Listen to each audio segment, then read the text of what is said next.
Okay, and then I'll try to send out another remind that tells it.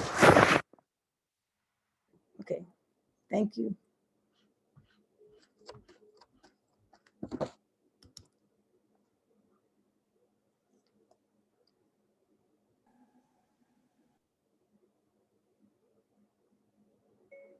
Try 858-1175-6024.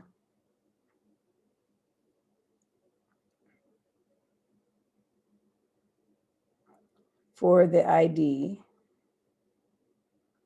Then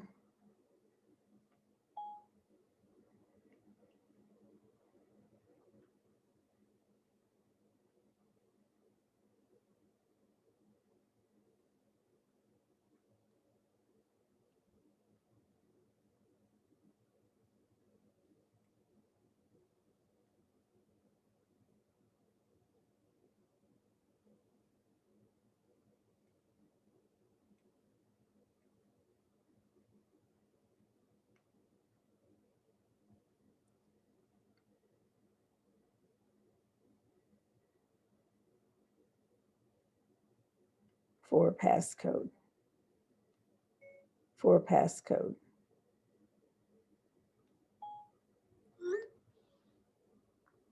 Michaela, can you hear me? Yes, I can hear you. Give me a minute to try to get everybody else back on.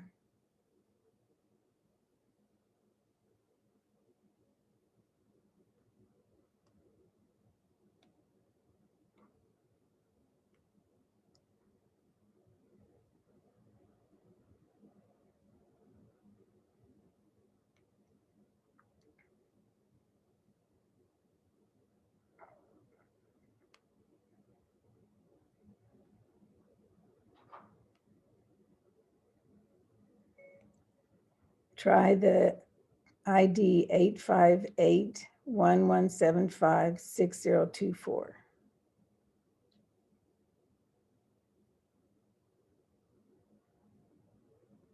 And the passcode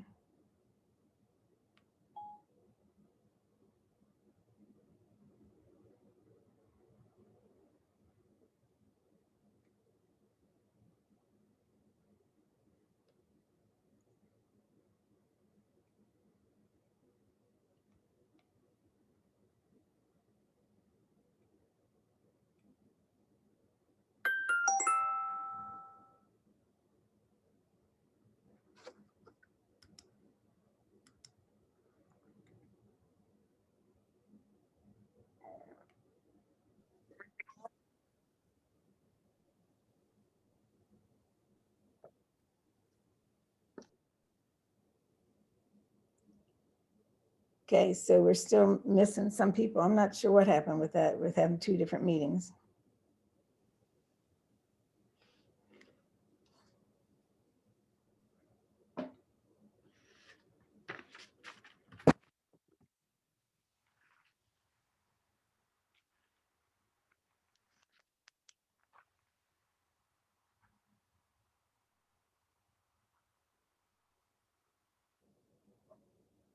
Grady said that his internet was off from the power outage kind of thing.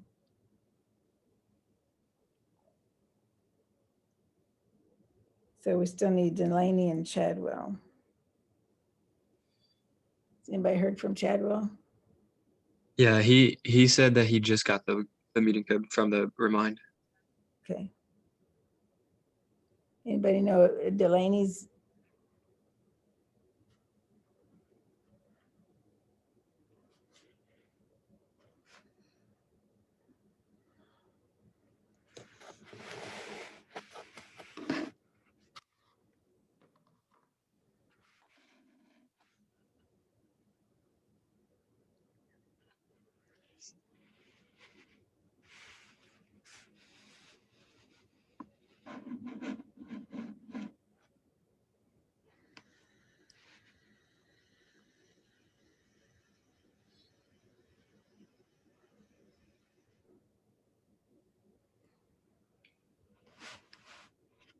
Can y'all see that board okay? Yes. Okay.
Austin, you said Chadwell said he did get it?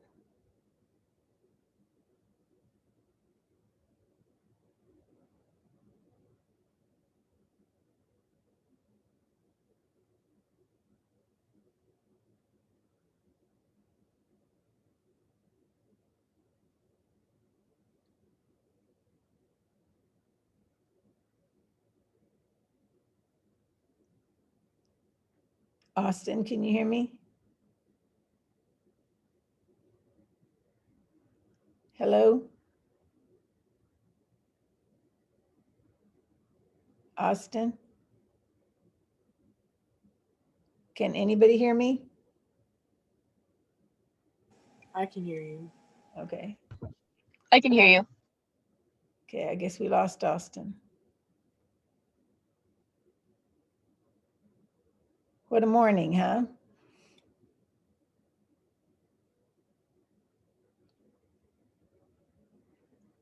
Well, I guess we'll go ahead and get started and hopefully they'll show back up again.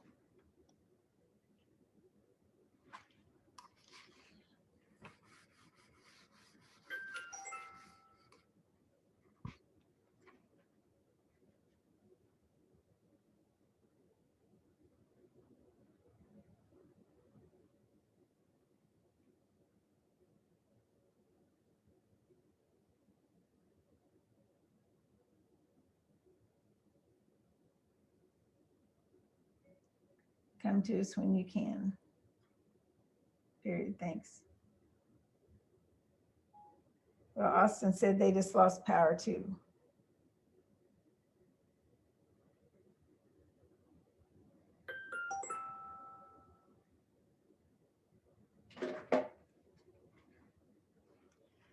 All right, so we're going to go ahead and go with what we have here. So let's go ahead and get started. We're going to cover section 3.1 today, and it's kind of a long section. So we're going to go ahead and work it out. What I want you to write down first, though, I'm not going to write it, so I'm just going to read it to you so that you can write it in your notes. So is everybody with me? Yes. Okay, I heard Delaney. Anybody else? Yes. Alicia, are you there? Yes. Okay, Yes. good. So we're going to talk about functions and relations today. So I want you to write down a relation is a set of ordered pairs. The set has the first component of domain and second component range. So I'm going to read it over again. A relation is a set of ordered pairs. The set consists of first component's domain, second component's range. So everybody got that part written?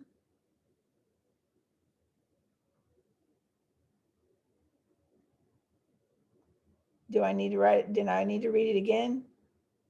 Yeah, can you say it one more time? Okay. A relation is a set of ordered pairs. The set consists of first components called the domain and second components the range.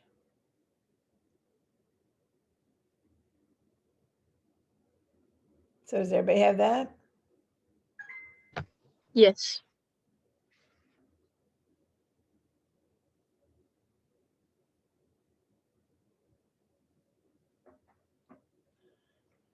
Okay, so the second thing I want you to write is domain is the input independent variable and the range is the output dependent variable.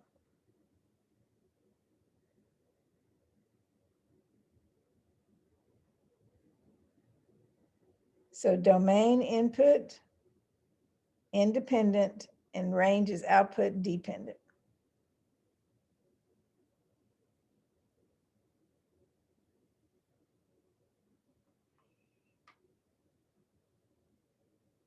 So everybody has that?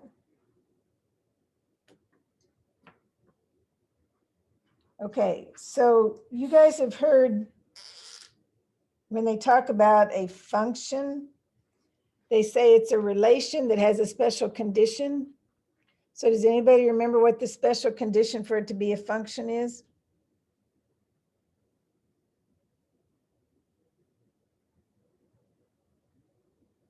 Yes or no? Does anybody remember? No. Okay, so to be a function, for every x value, there's one and only one y value. Does that sound familiar? Yes. So to be a function, for every x, there's one and only one y. Okay, so we're going to talk about functions first. So we're going to say y equals f of x. That's what we call function notation, right? Y is a function of x. The f of x stands for the output. The x stands for the input. So the y is the output and the x is the input. Do you remember that? X is domain and y is range. X's domain is input. Y is range output.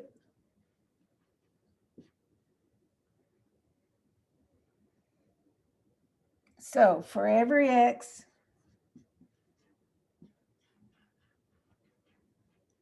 so for every input,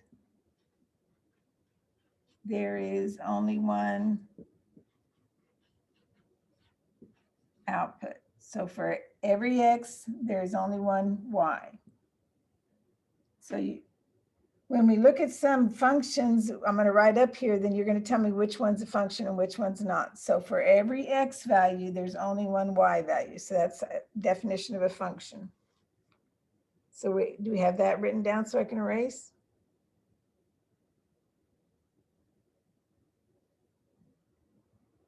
Yes or no?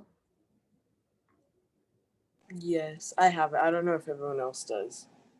Yes, I have it. Okay. I have. So I'm going to give you two charts here, and you're going to tell me which one's the function, which one's not the function.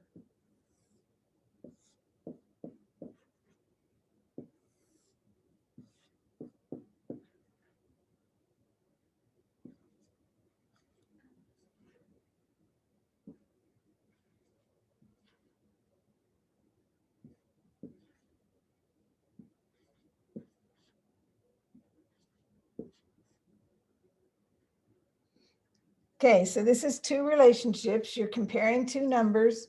Here's the input, here's the output, here's the input, here's the output. So of those two charts, which one's a function and which one's not a function? For every x, there's one and only one y.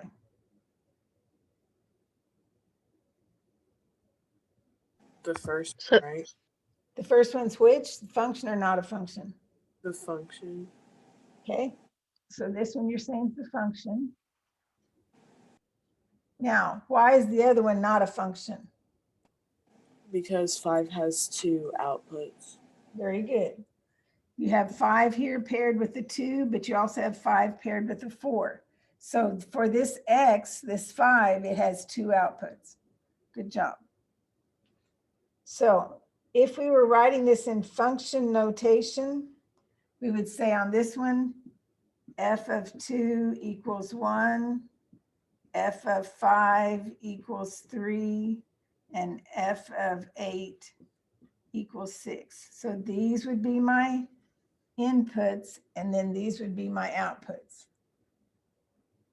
So we're okay with how to write it out? yes. Sorry if somebody else is still having trouble.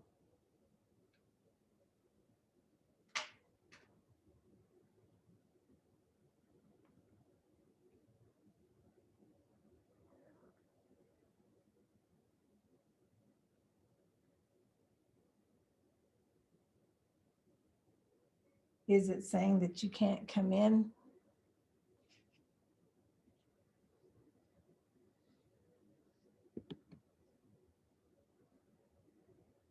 Question mark.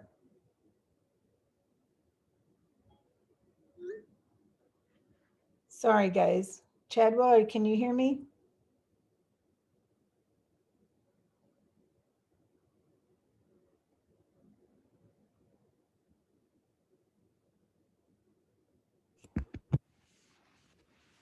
Chadwell, can you hear me? Yeah, Okay. Austin said that he still can't get in, so give me a few minutes to try to get him in. yeah, I'm texting him. Says he was saying the host was waiting to let me in. Yeah, it said that for both of us. I got you in, so why is he not showing up? I don't know. I think he might try and redo it, maybe.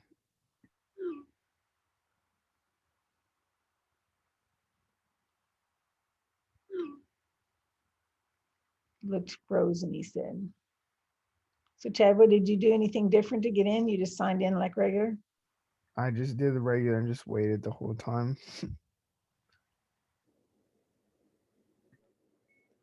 Chadwell just got in, so maybe try it one more time.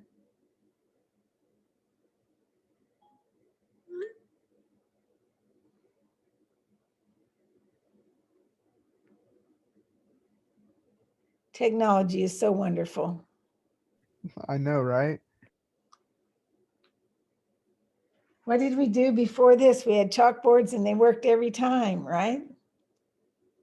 Literally.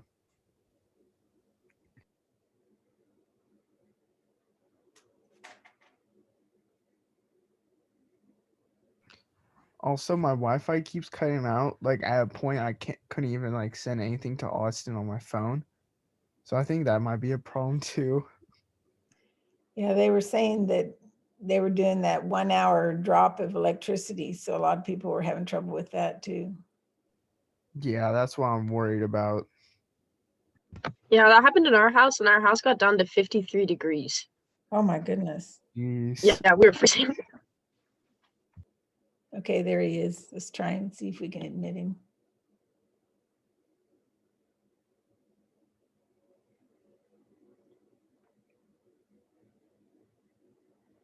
Looks like he's joining, hopefully.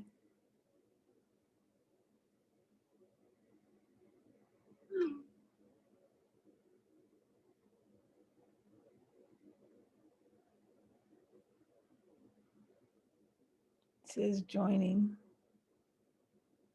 Austin, can you hear me?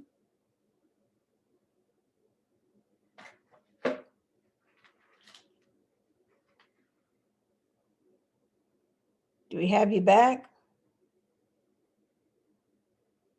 Yes. Okay, so now do we have everybody? Except for Grady, and he told me that he couldn't get on. All right, Okay. so I want you guys that just came in to go ahead and write this down in your notes, and then we'll talk about it more in a minute.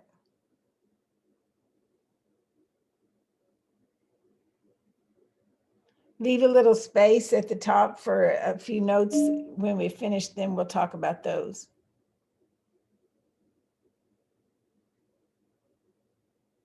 So did both you guys have this written down now? I do. Austin? Yes. Okay. So the thing I want you to remember is Yes, I do. function for every x, there's one and only one y. So that's one of the things that you have to remember. Function. For every x, there's one and only one y. So now we're going to evaluate a function. So if I have f of x equals x squared plus 3x minus 4, and I tell you, I want you to find f of 2. So all this is saying, this is not saying f times 2. This is saying this is the input I want you to put into the function f. So this is its name. So this is function f, and I want you to put 2 as the input. So we're just going to plug 2 in for x. So 2 squared plus 3 times 2 minus 4. So f of 2 is going to come out to be whatever you get for that. So 2 squared is 4. 3 times 2 is 6. 4 plus 6 minus 4 gives me what? 6. 6. So this is my input. And this is my output. So f does not mean f times 2. It just means that that's the name of the function you're plugging something into. So what if I wanted to know what f of a was? What would I do with that? Plug it in. Just plug it in. So a would go in and I would have a squared plus 3a minus 4.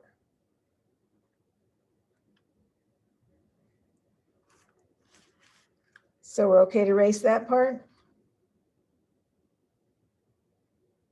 Yes. Yes.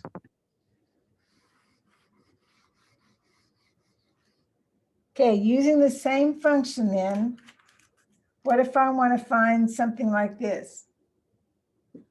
F of a plus h.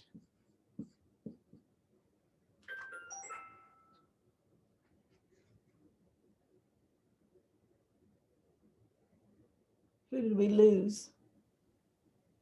Do we just plug it in? I'm sorry, did we lose Austin again? I saw his name flicker, so I think he left and joined. I think he has bad connection.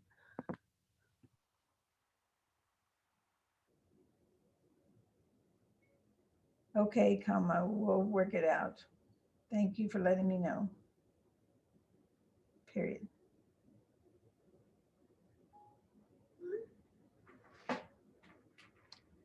Okay, so f of a plus h means that I'm going to put in a plus h then, right?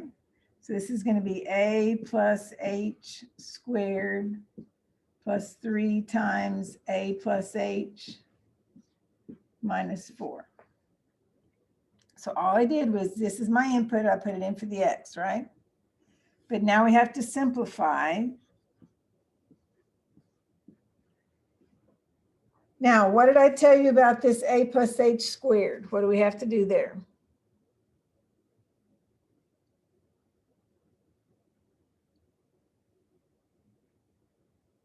This a plus h squared, what do we have to do to square that? Don't you have to like write it out in 2 things? Good job. So you can write as a plus h, and then this one's just going to be distributive property, right? So we get 3a plus 3h minus 4. So this is going to be FOIL. So I get a squared plus ah, and ah is going to give me 2ah plus h squared.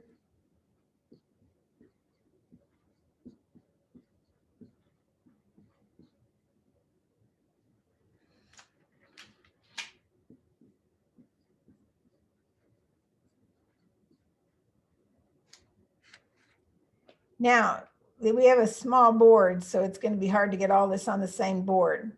But now they're wanting us to find this, f of a plus h minus f of a all over h.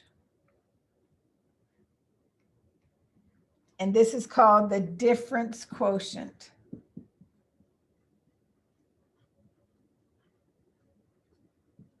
Now, you might have seen that in Algebra 2. Does anybody remember that?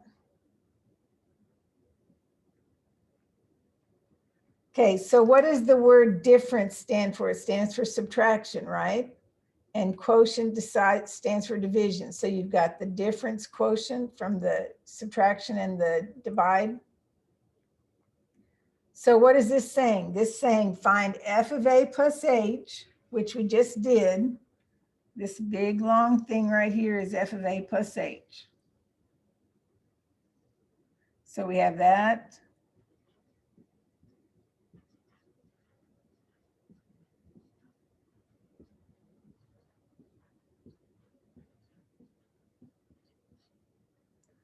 But it says now to take that thing and subtract f of a.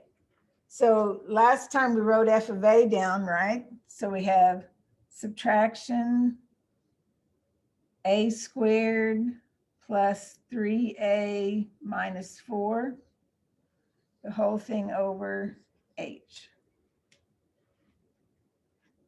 Okay, so does everybody agree that's a f of a?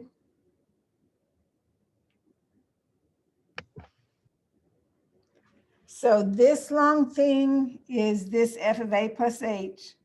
This thing right here is f of a, and then it's all over h. Now,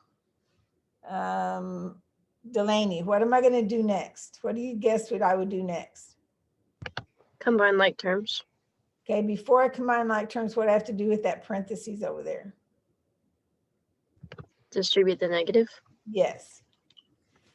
So we're going to have a squared plus 2ah plus h squared plus 3a plus 3h minus 4. And then, Alicia, what am I going to get when I do this?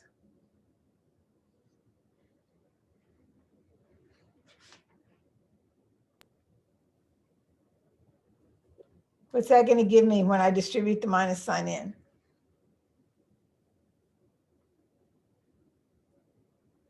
Do I have anybody?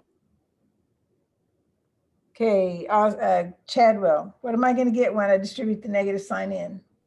Negative a squared So minus a squared minus 3a minus 3a plus 4 plus 4s. And it's all over h.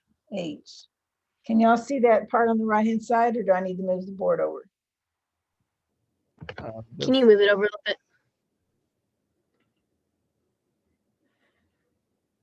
Is that better? Yeah, that's good. Thank you. Okay, so Delaney said we're going to combine like terms. So we've got an a squared here with a negative a squared that can add to be 0.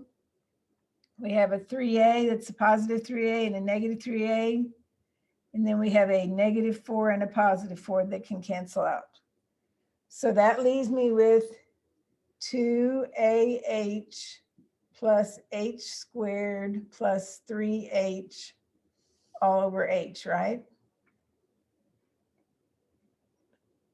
Okay, so Michaela, what do you still see that you can do in the numerator and denominator? Would you multiply by h? Or distributing h? I'll agree with that. So taking h out. Yes. So if I take an h out, it's going to give me what? 2a plus h plus 3. And then on the bottom of that's going to be h. So see, the h's now can cancel out. So my final answer is 2a plus h plus 3. Now, all of them are not like this. They're just some of them like this. So give everybody a chance to get it written down so we can try something different. Difference quotient. We're going to do another one later. So we're okay to erase? Does that mean yes? Yes. Okay.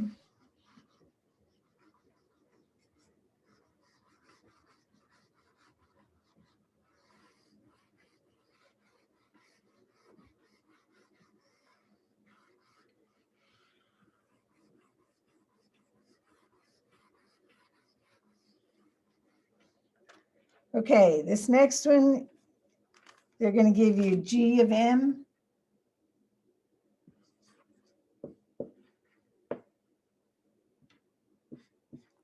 Square root of m minus 4.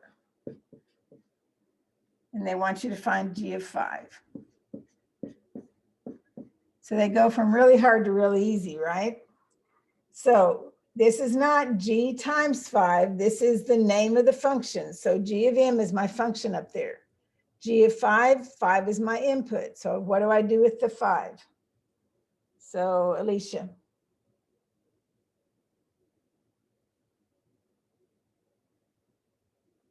Alicia?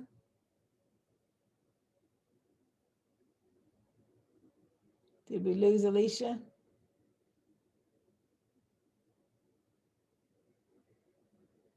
Okay, Delaney, what am I gonna do with the 5? Plug it in for M. Okay, so what's that gonna look like? 5 minus 4. So 1. So my answer is gonna be 1. So all I'm trying to get you to see is that that's the input. That's your input, and then you've got an output. Okay, what if I give you this? 2n plus 6p equals 12. All right? And I tell you that I want you to write it as a function of p with respect to n. Now, all that's saying is I'm going to solve for p. So how do I solve for p? Who hasn't answered one? And Michaela, how do I solve for p? Minus 2n on both sides. Minus 2n. So that gives me 6p equals negative 2n plus 12. Now what? Divide by 6.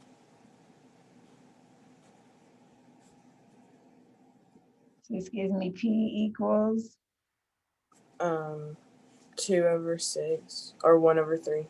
1 over 3, because this can't, Negative. right? So negative 1 over 3. Plus 1 over 3. Oh, that's a 12, sorry. Plus 2. So I have an n and then plus 2, you said? Yes. All right, so now when they told you to write it as a function of n, we're just going to rewrite this as f of n equals negative 1/3 n plus 2. So if it asked you to solve for one of the variables in respect to the other variable, then use that.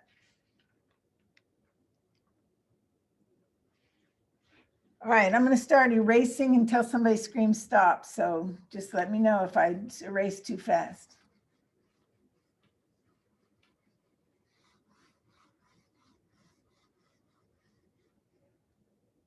Okay, this one they're going to give you a chart.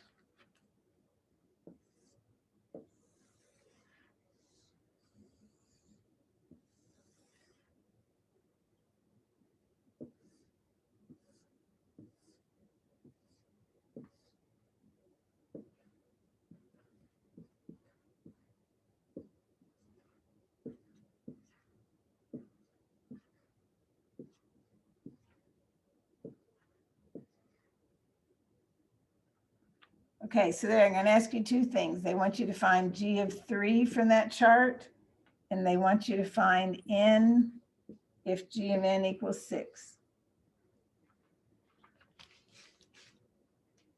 All right, so the first thing you want to look for is, this is my input. This is the n, right?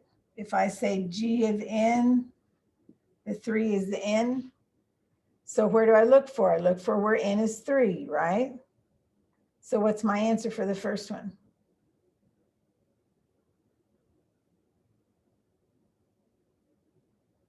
I go up to the chart and I find where n is 3. And what's the answer going to be for g of 3? 7. 7. Right? Because this is my input, the 3. 3 is the input, and the output is 7. Okay, so now the other side, g of n equals 6. So now you're saying the output is 6, and you're looking for what input gave you that output. So what's your answer going to be for n? N equals what?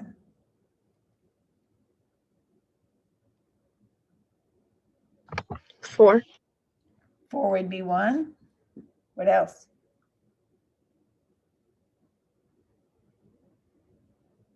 See, And 2. and 2. So 4 and 2, because we're looking for where the output is 6. So this is the output, this is the input. So the top line is the input, this is the output. So this one, you were looking for the input that gave you 7. There's the input that gave you 7. This one, you're saying, find the input that gives me 6. So both those two are the output, and this would be the input. So we're okay with reading it from a chart? Okay, like I said, I'm going to erase until you tell me to stop.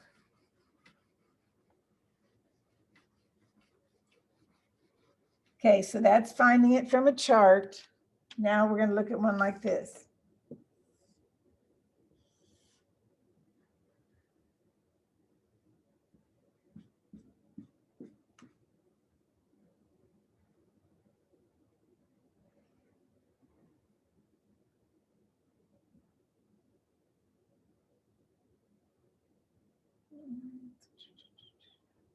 Sorry, wait a second, fix the dot.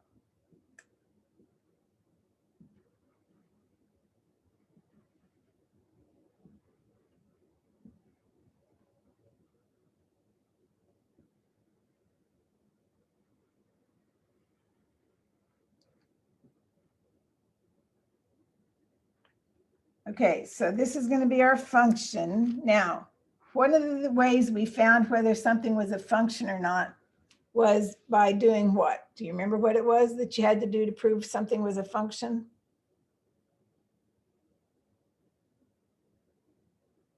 Does anybody remember vertical line test or vertical bar test? So every time I can draw a vertical line, if it only touches in one spot, then I know this is a function, right?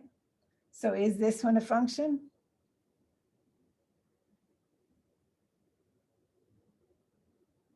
Can I draw a vertical line and only touch in one spot every time I draw a vertical line? Yes. Yes, so this one would be a function, right? So now they're asking us to find what f of 2 is in that function. They want to know what f of x equals 5. So this is the same thing we were doing with the chart, but now you're looking at it from a picture. So this is my input, my x, right? This is my output, my y. So we're looking for the first one where x is 2. So what would that make my y be? 1. 1, right? Because this would be x equals 2, and there would be my y. So everybody agrees 2, 1, the 2 to the right and 1 up. Okay, what about f of x equals 5? Is there any x's that go up to 5?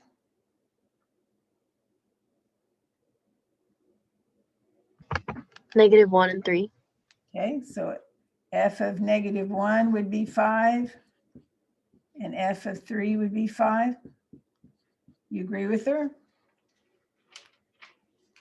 So -1 comes up to 5, and 3 comes up to 5. So we okay with how to do that? Yes, no? Yes. So we're okay to erase this one? Yes.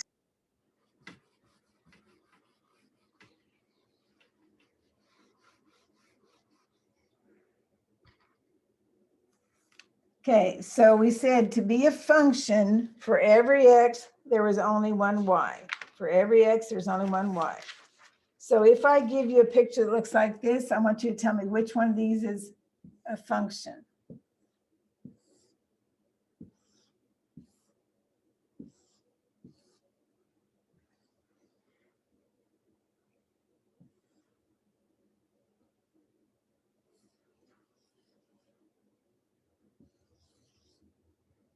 Okay, so this is 1, 2, 3, 4. So I want you to tell me which one's a function. Or maybe there's more than one that's a function. Is 2 and 1. 2 and 1. So you agree with him? Because if I draw a vertical line, it's only going to touch in one spot, right? This one's only going to touch in one spot. This one though, if I do it, it's gonna touch in 1, 2, 3, 4 spots, right? So that one's not a function. This one, it would touch in 2 spots, so it's not a function.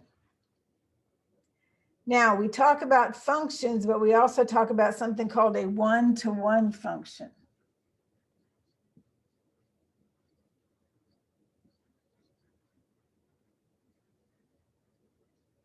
Now these, the ones Chadwell said, this one was a function and this one was a function, right? But a one-to-one function says for every x, there's only one y, but also for every y, there's only one x. So if it passes the vertical line test to be a function, what would it also have to pass to be a one-to-one function? For every x, there's only one y, and for every y, there's only one x. So what would you have to do to get to be a one-to-one function? It would have to pass vertical line and what else? Horizontal line. Horizontal line. Good job. So are any of these one-to-one functions? 2. Number 2, because number 2 would also pass the horizontal line test. This one wouldn't because it would cross in 3 places. So function, for every x, there's only one y, but one-to-one has to go both ways. For every y, there's only one x. So I'm okay to erase?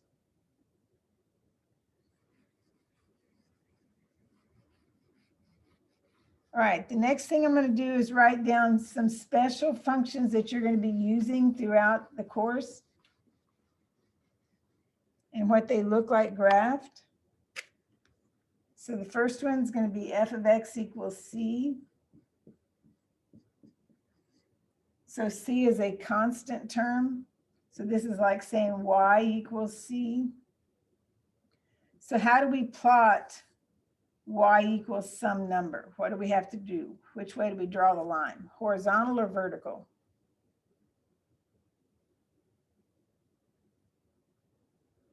If I have y equals 2, how do I graph y equals 2? Don't I go up to the y-axis and then just go straight across 2? So y equals c is going to be this horizontal line. Now it's not always going to be on 2, obviously.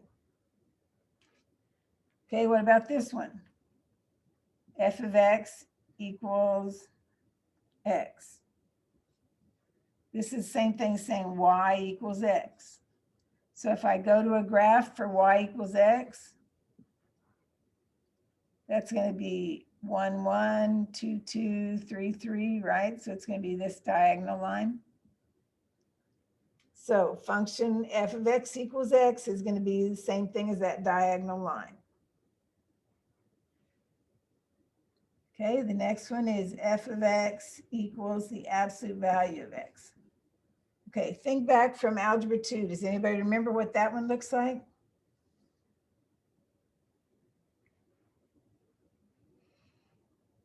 Okay, this is the one that's the v.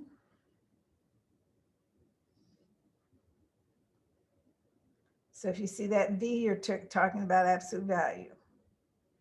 All right, now I know all you guys know this.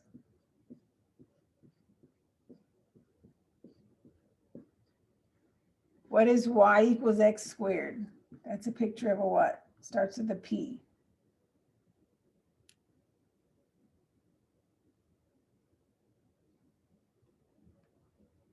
Plotting y equals x squared.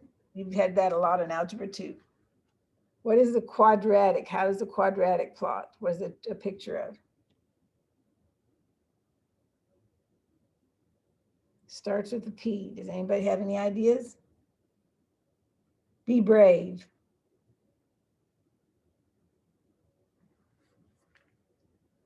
Okay, what is this thing called? A parabola. A parabola, right? So you guys knew that. Y equals x squared is a parabola. Okay, I'm getting these kind of confused. So here's the constant one. Here's the diagonal. Here's the absolute value. Now this one right here is going to be the parabola. Okay, next one. F of x equals x cubed. Now, we've kind of said before, if you have an even power, it's going to be this parabola looking thing. And if it's an odd power, it's going to be the snake looking thing. So the snake looking thing is going to look something like this.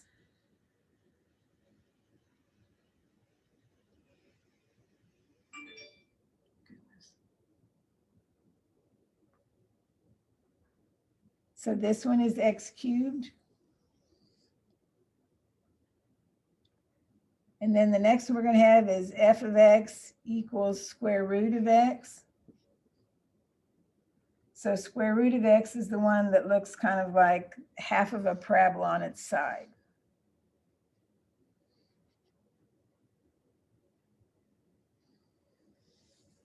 Okay, I'm going to give everybody a chance to get all those written down.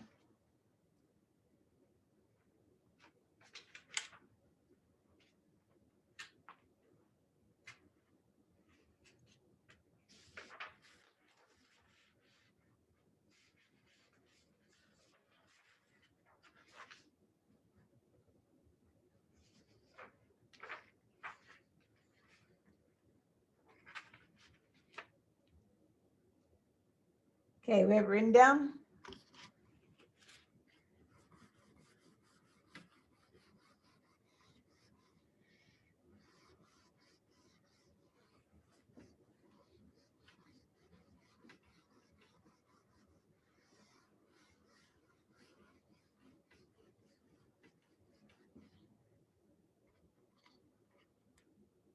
Okay, Chadwell wasn't in here when we did the charts, so we're going to just do one more chart.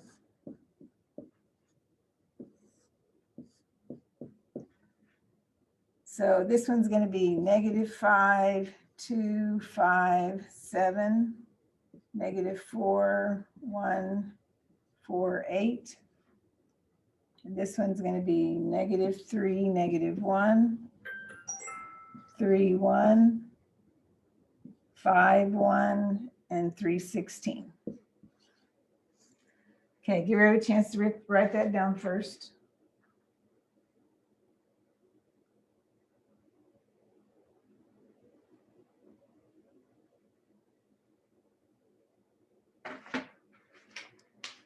All right, so we're going to give Chadwell a chance. Chadwell, what we're looking for is one of them is a function, one of them's not a function. Okay, the function says for every x, there's only one y.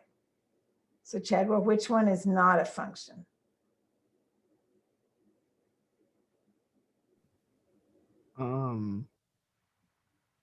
For every x, there's only one y. The second one. Is not, you said? Yeah, Why? because there's 2 1s on the y.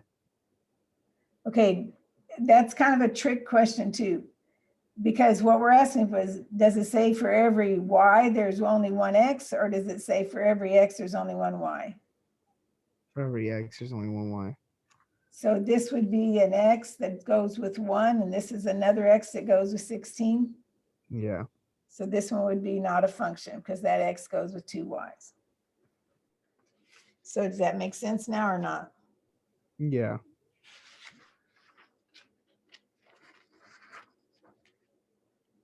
Okay. The next thing we're going to do is we're going to calculate again.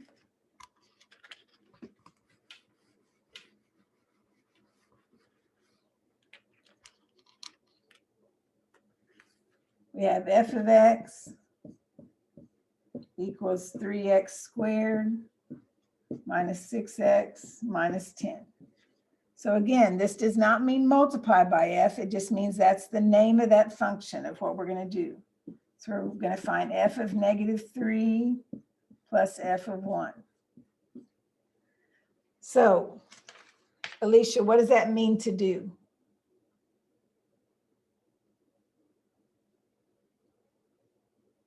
Alicia? Do we still not have Alicia back? Looks like she's here. Okay, sorry, Alicia. All right, Delaney, what are we going to do next? Put in -3 first. Yes. So I have 3 times -3 squared, 6 times -3 minus 10. And then what do I do? Then you'll put in 1 on the other side. So 3 times 1 squared minus 6 times 1 minus 10. Okay, you guys can do this longhand or you can do it on your calculators, whichever way. But if you do it on your calculators, make sure you put parentheses around that -3. So give you a minute to give an answer.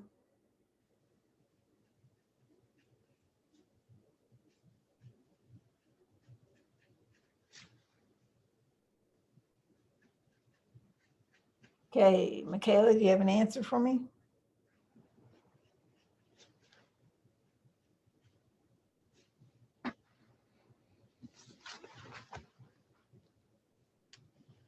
Okay, 22. 22, good. Now, what would change on this if I made this be minus? So f of -3 minus f of 1. So what would change when I did that? Wouldn't you have to subtract the 2 function things? So you'd have the same things coming down, but here would be a minus Negative. sign then, right? Yes. And that would distribute and make those all negative. So watch your negatives and your positives. Yeah, Alicia says she's here, but I guess I can't hear what she's saying. Sorry, Alicia. I'm glad you're here though.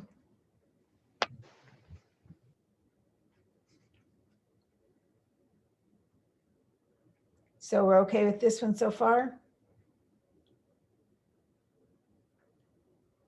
All right, so we're going to go back and do a few more of those parent functions because they ask us in your assignment to name them all. So I'm going to erase this.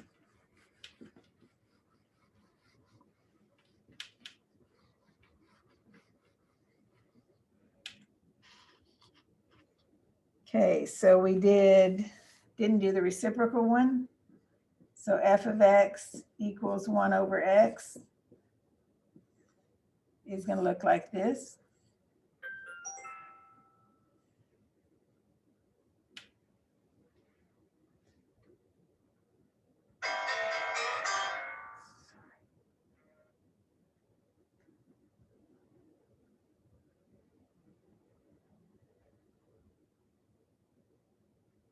Okay, so this one would be reciprocal, right? Because we have 1 over x. And then we have f of x.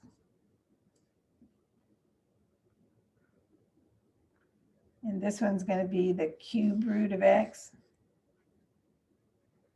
So that one's going to look like this.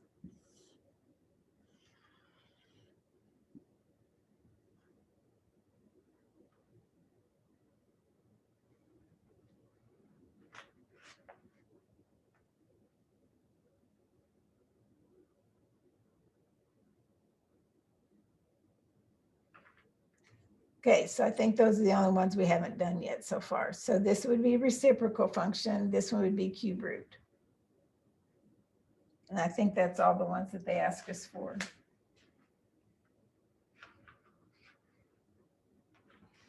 So everybody okay to this point?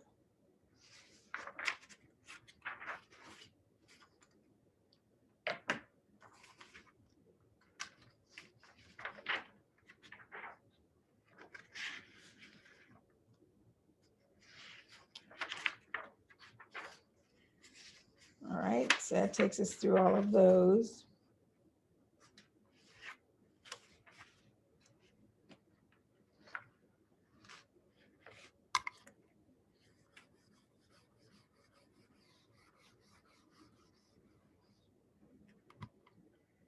Okay, the next one they're going to give us is, they're going to give us a chart.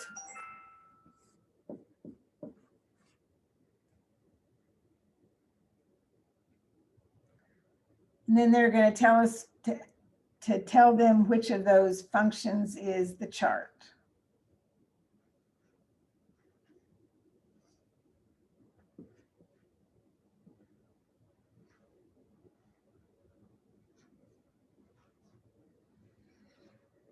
All right, we have all those things to pick from. We have the square, we have the square root, we have the reciprocal, we have the cube, we have the constant where it's equal to a number.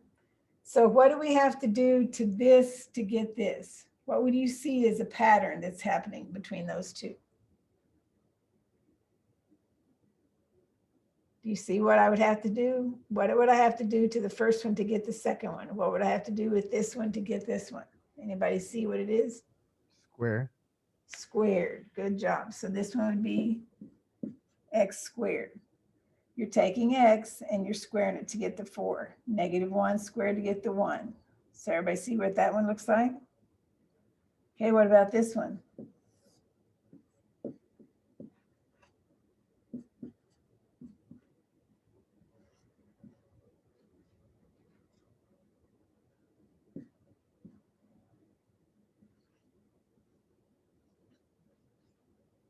Now, this just means they're blank when they put that little mark in there.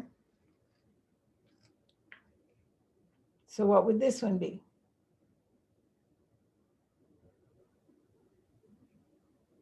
Square root. Square root. Good job. Now, these are blank because you can't take square root of -2 or 1 without using imaginary numbers, right? Okay, what about this one?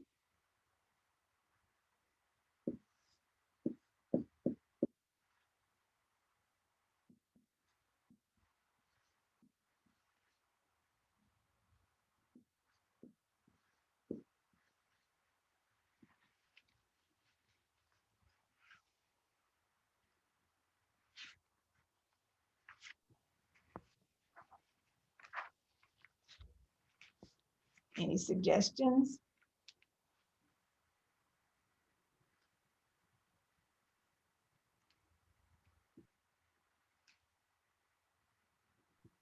What would I have to do to the first one to get the second one?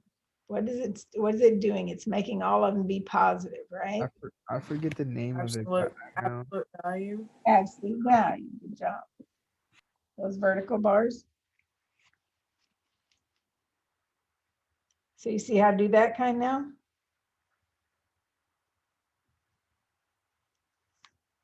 All right, we're going to do another one of those difference quotient ones because they give like 3 or 4 different difference quotient ones. So am I okay to erase? Yes. I guess I told you I wasn't going to do that, huh? I was just going to start erasing.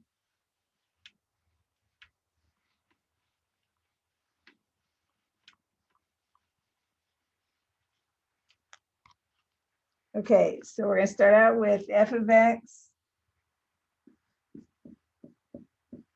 equaling 2x squared plus 5x.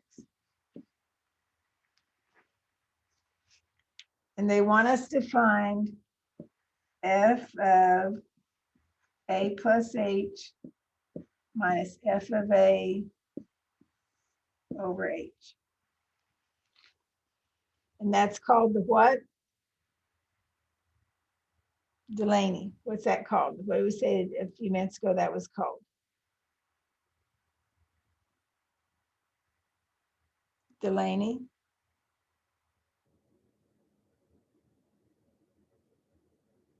Did we lose Delaney now?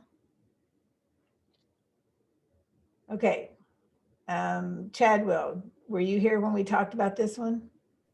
Yes, it's difference quotient. Difference quotient, right. So this is the input and this is the input, right? So we're inputting that into here first. So what is that going to look like? 2a plus h squared plus 5 times a plus h. Do I agree with that? All I'm doing is plugging in a plus h. 2a plus h, 5a plus h. Then I have to be minus. Now it says plug in a. So I'm going to plug in a. So I have 2a squared plus 5a all over h. So first, does everybody agree with that plugging in part? Yes. Okay.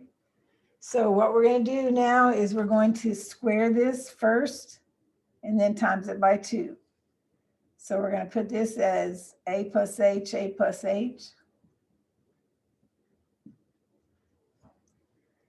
So I get 2 parentheses, a squared, and ah is plus 2ah plus h squared. So that's going to be this part with the 2 out front. And we're going to go ahead and write it across. So 5a plus 5h is distributive property, right? And then here we also have minus 2a squared minus 5a, distributing in the minus sign all over h. So now I can distribute the 2, and I can also cancel some things out, but let's distribute the 2 first. So I get 2a squared plus 4ah plus 2h squared plus 5a plus 5h minus 2a squared minus 5a.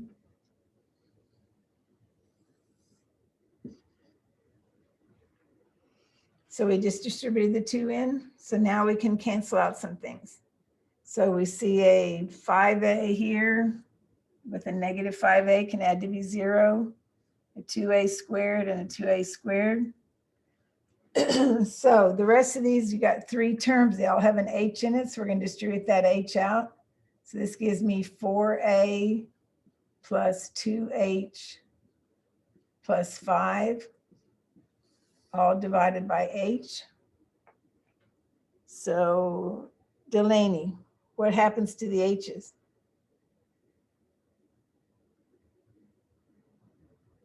Delaney?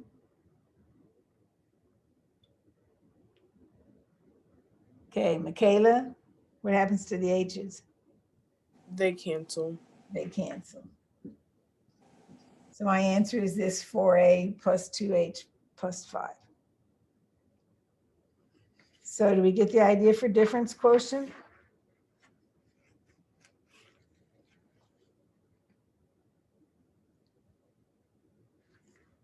All right, I'm racing.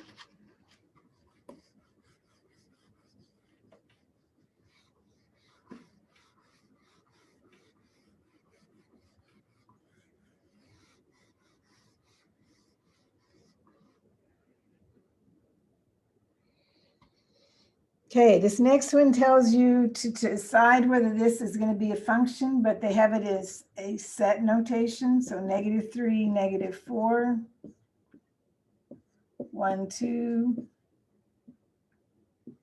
6, 5, -3, -4. And they want you to say function or not a function. So anybody think what it is? Not, Not a a- function. Now be real careful on this one. I understand why you said not a function, but is it really not a function? It is. Never mind. Why? What's the difference? We saw these 2 -3s, right? So we thought, well, that means it can't be. But then what does it have here for the y's is -4? So realistically, you wouldn't even have this part, this one in there, but they were trying to do a trick question. So if I made this a plus, then would it be a function or not a function? No. No, because then it would have 2 different y's going with that x then, right? So that would be not a function. So let's get rid of this one. And let's just say, now do I have a function? If I get rid of that one, would I have a function now? Yes. Yes. And what they want us to write out is they want you to write the domain, and they want you to write the range. So remember, we said domain was the x values, range was the y values. Domain is the first one, the x. So domain is going to be what? I'm just picking off the x values. So what am I going to write? -3, 1, and 6. 1 and 6. And the range then would be what? -4, 1, and 5. 2 and 5? Or yeah. So when they're asking for domain and range, they're just asking you to pull it off. Okay, another terminology they're going to use is f of -7 equals 8. So how would I write this like an ordered pair, like these ordered pairs up here? What would that be in an ordered pair form?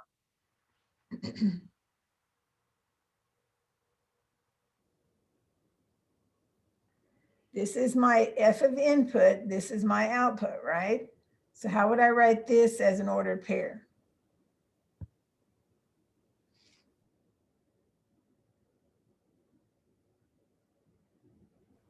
Is it 8, -7? Okay, remember ordered pairs are x comma y, right? So if I look at this, this is f of x equals y, right? Oh, so, What'd you say? so is it -7, 8? -7, 8, good job. This is your input, this is your first component, this is your output, this is your second component. So function notation, make sure you know the input and the output.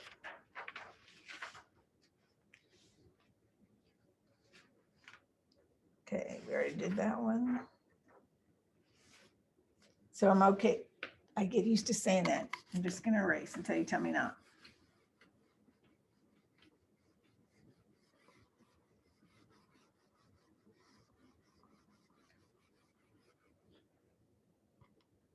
Okay, so we're gonna have a graph.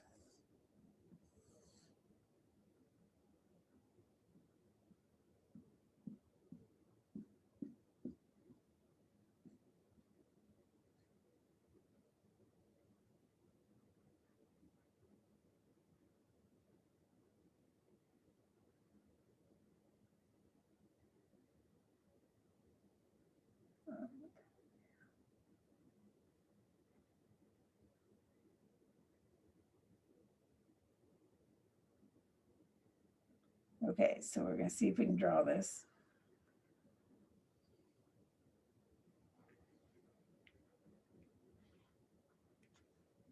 Okay, so hopefully you can get that drawn. -3, -1, up 1, to the right 1 and up 2, and to the right 3 and up 1. So give you a chance to get it drawn first.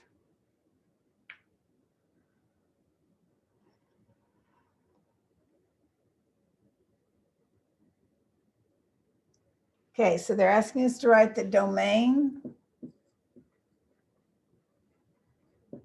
and the range.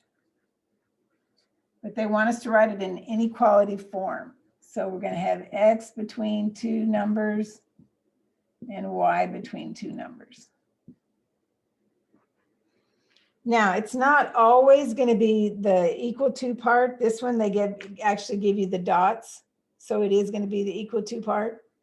But now, what is the lowest x you have and the highest x you have? You're just looking for x's now. This is my x, right?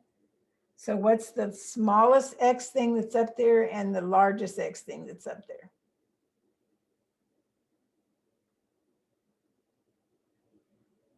If I start with my pencil and I go across like this, when do I come to an x? There I'm at an x. So what x is that?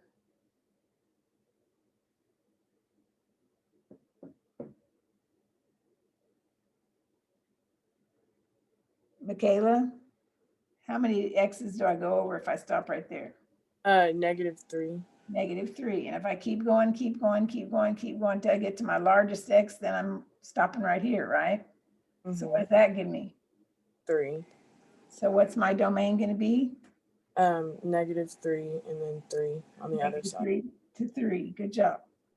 Now, why is it less than or equal to and less than or equal to? Because these are filled in dots, right?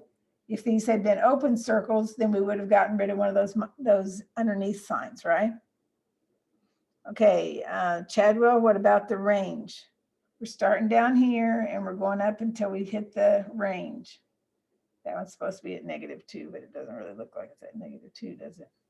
So I'm gonna guess the range is -2 first. That's a very big dot. Okay, so -2, and then I go up and up and up and up and up and up and up.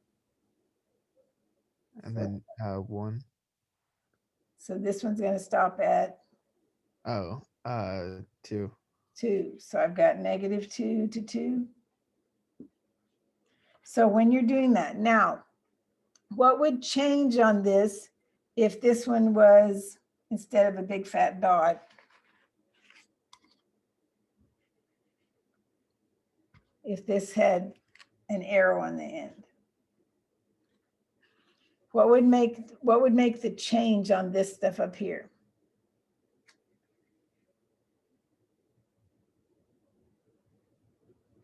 So last time we did this, we said we're start here and go until but this goes on that way forever. So the domain, instead of starting at -3 now, is going to go that way forever. So what does that way forever look like in my inequality?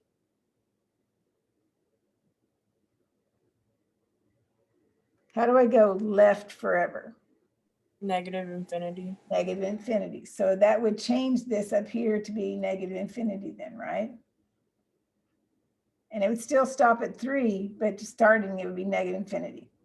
So what about the range? What's it going to do? It's going to go down forever, right? And still stop at +2. So what do we have there? What's going to change? It's going to be negative infinity too. It's going to be a negative infinity also. So we're okay with that if it's got an arrow instead of a dot?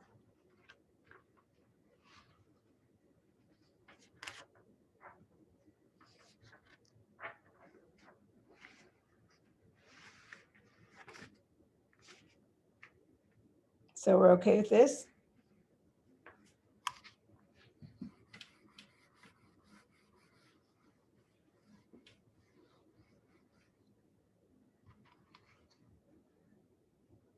All right, we're going to give you another evaluate. F of x equals 7x squared minus 3x plus 5. And you're going to have a chart.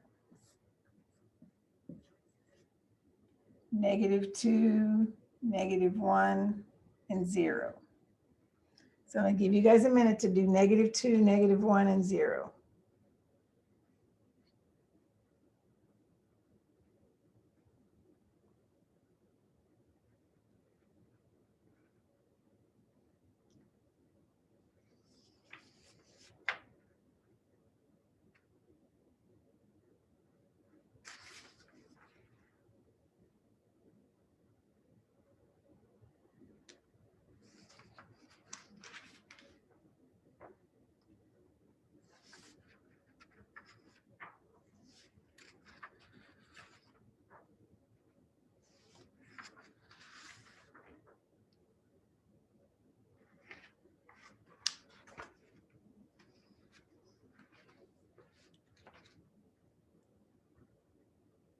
Okay, Alicia, can you hear me now? And can you say something, or are you still frozen off? Okay, I guess she's still frozen. All right, Delaney, can you hear me? Delaney, can you hear me too? Okay, Michaela, can you hear me? Michaela, Hello. can you hear me? Hello. Okay, so Yeah. you can hear me? Yes. All right, so what am I going to do for the -2? Plug in the -2 for the x. Okay.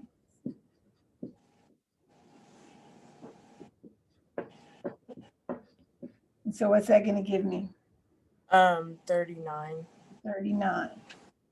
So how would I write the ordered pair then if I had 39 there? What would I write? -2, 39. -2 comma 39 then, right? That would be my input and my output. Right, Chadwell, how do I do -1? 15. So you're going to get 15. So it'd be plugging in -1. So what's my order pair going to be? -115. And then 0, if I plug in 0, is obviously going to be 5, right? So I get 0, 5. So we're okay with that part?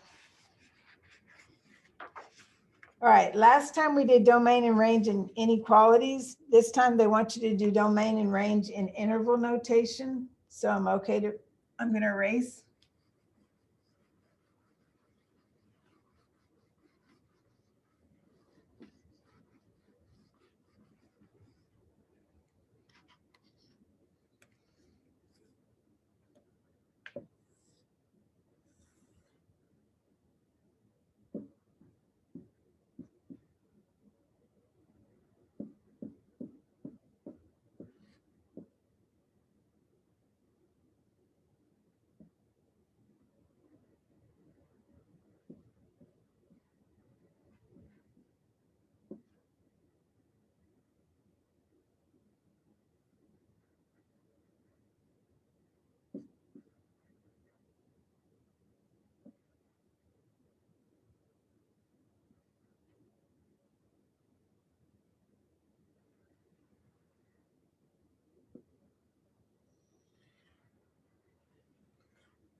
Okay, give everybody a chance to get the picture drawn. This is actually an 8, sorry.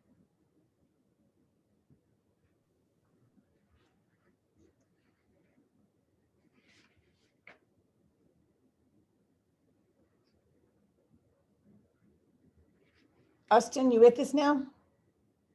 Yes. Thank you. All right, so we're asking to find the domain and the range of this function. Okay, first though, question is, how do we know it's a function? Anybody? Vertical line test. Vertical line test. So if I draw a vertical line, everywhere it's going to be only touching in one spot, right? Because x equals is my vertical line, x equals, and then y would just be the one place. All right. Now, the next thing it asks us to find is the domain and the range. So what did we do last time? We started here on the left and we started working our way across. And so we came to -3, right? So that's where our domain is going to start.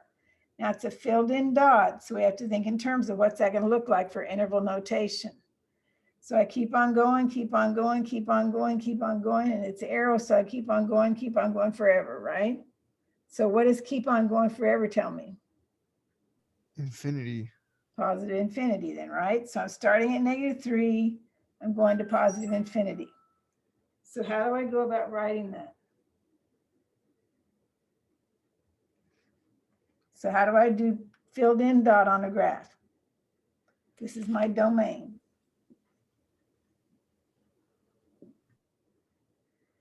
Any recommendations? Filled in dot tells me what? Parentheses or brackets?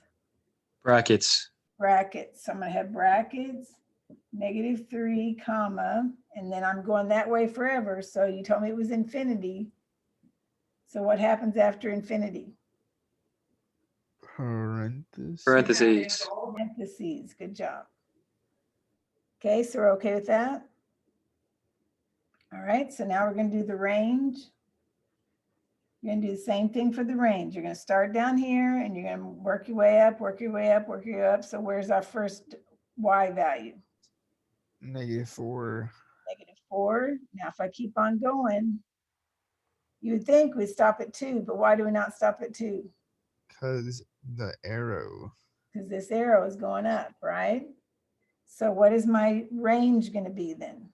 Filled in dot at -4. So that's going to be -4. And Bracket -4. And then when I go off forever, it's going to be Infinity. infinity.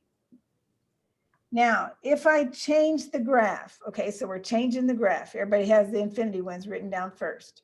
But if I change the graph and I do this, makes that a dot and get rid of the arrow. How's that going to change my domain and my range? So don't get your notes confused. Give the arrow one, but then make some indication that now I'm taking and making it an 8. So how does that change my domain? -3 could be bracket -3, comma 8 bracket. Comma 8 bracket, right? Because it would stop at the 8 this time, right? This would be the domain. And the range, what's it going to do? Negative bracket -4, and then 2 And bracket. then 2 brackets. So you got to pay attention. Does it have an arrow or does it not have an arrow? Okay. Some of these, it just looks like it has an arrow, but it doesn't. So you have to be careful for it. So we're okay with this one? All right, now the other thing it asks, and we're going to go ahead and stick the arrow back on for a second. The other thing it asks for this problem is, where are the zeros? Now, what does it mean when it's talking about the zeros?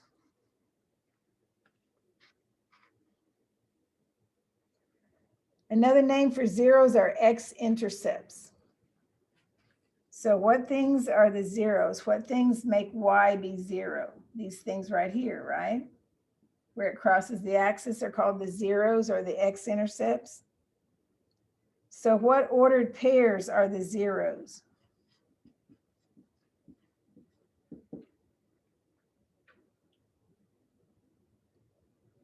Anybody know how to name these things?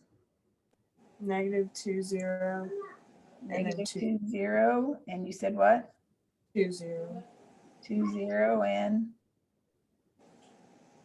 8, 0. 8, 0. Now we'd separate them with commas, make sure that they separate with commas. They also sometimes will ask us things like to put the union sign, but that's not on zeros, that's on intervals.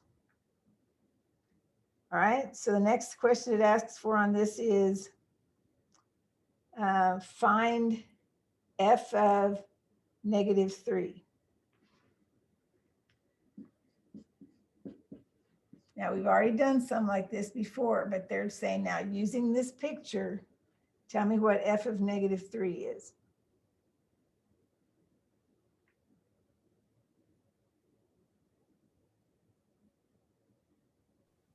-1. -1, good job. Because this is my input, right? So I look up -3 on the graph, and then I go down to -1, and that would give me my y value. Okay, what about this one?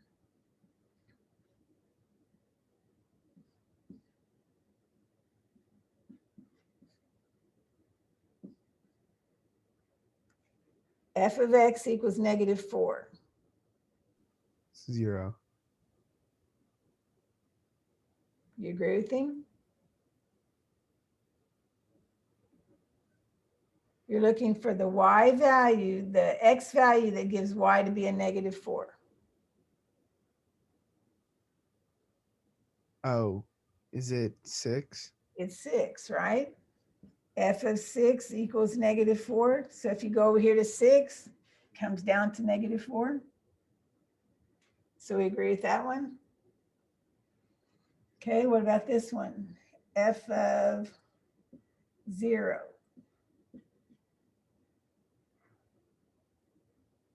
2. X is going to be 2, right? This is 0, 2, right? So we're okay with reading those values off? Okay, the next question it asks us for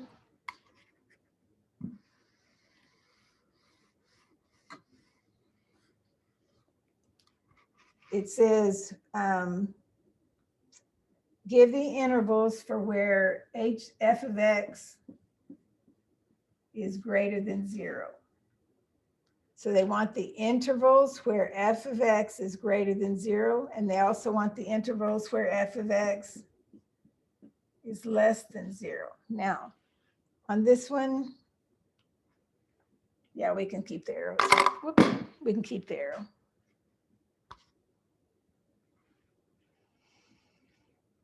All right, so we're looking for the intervals where f of x is greater than 0. So we're going to do it in interval notation. So what does that mean? That's saying where the function is positive, where the function is negative. So this is going to be where the function is greater than 0, where it's above the line. And this is where it's going to be less than 0, below the line, right? So if I start from the left and work my way across, start right here. Am I negative or positive? Right here. Is f of x the negative number down here or a positive number down here?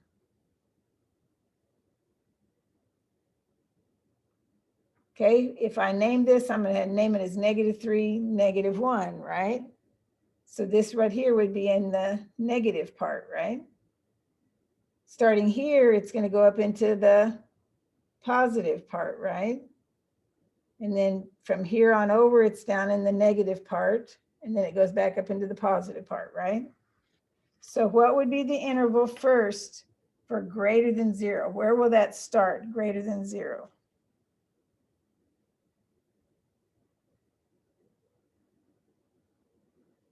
Nobody? Okay, so let's say greater than 0. Greater than 0 is going to be from just past the -2, right? Because -2 is going to jump it up above. So we're going to say parentheses -2. Do I have anybody? I feel like I lost everybody. Do I have anybody out there? I'm here. Got Chadwell. Anybody else? Yeah, I'm here. All right. So why did I use parentheses instead of brackets? Because it's not greater or equal to. Very good. If this said equal to, then we would use brackets. So now I'm above the line. So I'm greater than, greater than, greater than, greater than, and then stop right here. What happens? It's now less than. Now it's going to go below. So I've got a 2 and a parentheses, right? So from here to here, it was above. Now, where does it start? So we're going to union that with parentheses what? Where does it go back up again?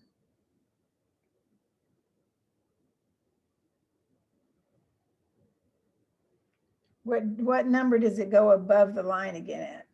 Oh, 8. 8. And now this going up, pointing up, right?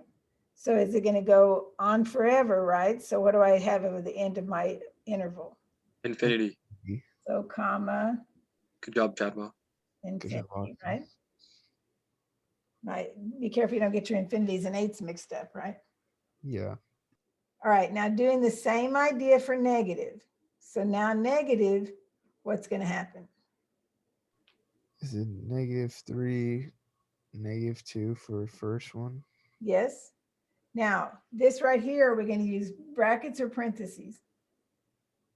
Parentheses. Now we're using the -3 though, right?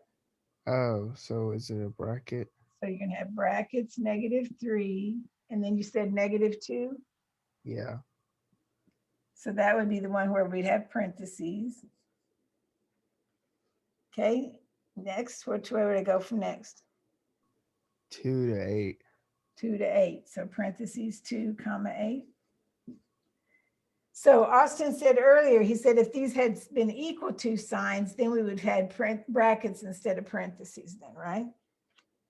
Yes. So we're okay on those kind?